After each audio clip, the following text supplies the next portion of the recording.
Assalamualaikum warahmatullahi wabarakatuh. Hai, saya Nisa Nazifah Sunaya.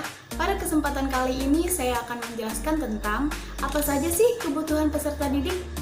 Para ahli telah mengadakan analisis tentang jenis-jenis kebutuhan peserta didik. Antara lain, yang pertama dari Prescott, mengadakan klasifikasi kebutuhan sebagai berikut. Yang pertama, kebutuhan-kebutuhan fisiologis, yaitu bahan-bahan dan keadaan yang esensial, seperti berkegiatan dan istirahat. Yang kedua, kebutuhan-kebutuhan sosial atau status, yaitu menerima dan diterima dan menyukai orang lain. Yang ketiga, kebutuhan-kebutuhan ego atau integratif, yaitu kontak dengan kenyataan, simbolis progresif, dan menemukan individualitasnya sendiri. Kemudian ada Maslow. Ia menyatakan bahwa kebutuhan-kebutuhan fisiologis akan timbul setelah kebutuhan-kebutuhan psikologis terpenuhi. Ia mengadakan klasifikasi kebutuhan dasar sebagai berikut. Yang pertama, kebutuhan-kebutuhan akan keselamatan. Yang kedua, kebutuhan-kebutuhan memiliki dan mencintai. Yang ketiga, kebutuhan-kebutuhan akan penghargaan. Yang keempat, kebutuhan-kebutuhan untuk menonjolkan diri.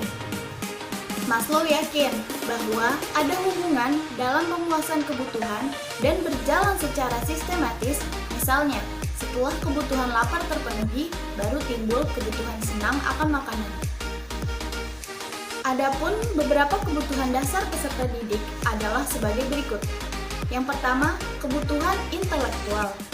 Pada usia dasar 6-12 tahun, anak sudah dapat mereaksikan rangsangan intelektual atau melaksanakan tugas-tugas belajar yang menuntut kemampuan intelektual atau kemampuan kognitif, seperti membaca, menulis, dan menghitung. Yang kedua adalah kebutuhan bahasa.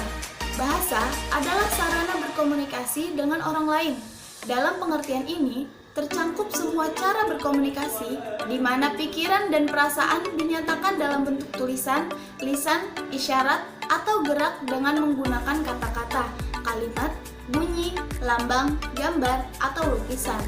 Dengan bahasa semua manusia dapat mengenali dirinya, sesama manusia, alam sekitar, ilmu pengetahuan, dan nilai-nilai moral atau agama.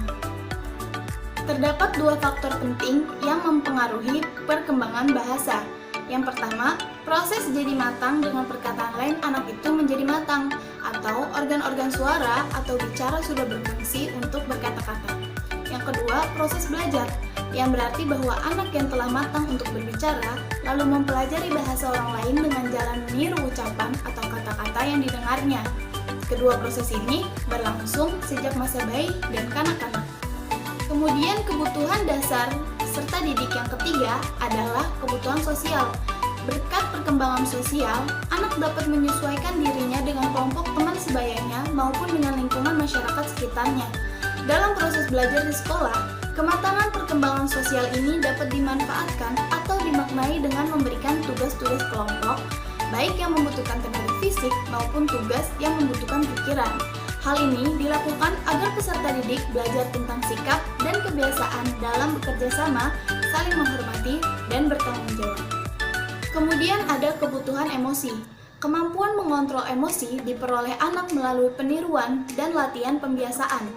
Dalam proses peniruan, kemampuan orang tua dalam mengendalikan emosi-emosinya sangatlah berpengaruh pada anak. Emosi merupakan faktor dominan yang mempengaruhi tingkah laku individu. Di dalam hal ini termasuk pula perilaku belajar. Mengingat hal tersebut, maka guru hendaknya mempunyai kepedulian untuk menciptakan situasi belajar yang menyenangkan atau kondusif bagi terciptanya proses belajar mengajar yang efektif. Upaya yang dilakukan antara lain dapat mengembangkan iklim kelas yang bebas dari ketegangan. Yang kedua, memperlakukan peserta didik sebagai individu yang mempunyai harga diri. Yang ketiga, memberikan nilai secara objektif. Yang keempat, menghargai hasil karya peserta didik. Kemudian ada kebutuhan etika atau moral. Anak mulai mengenal konsep moral pertama kali dari lingkungan keluarga. Pada mulanya, mungkin anak tidak mengerti konsep moral ini, tapi lambat laun anak akan memahaminya.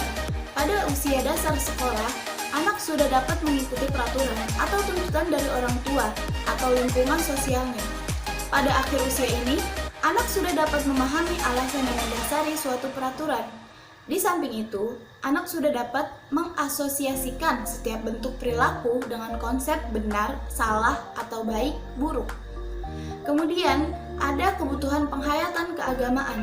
Sikap keagamaan bersifat reseptif disertai dengan pengertian, pandangan, dan paham kebutuhanan diperolehnya secara asional berdasarkan kaidah-kaidah logika yang berpedoman pada indikator alam semesta sebagai manifestasi dari keagungannya.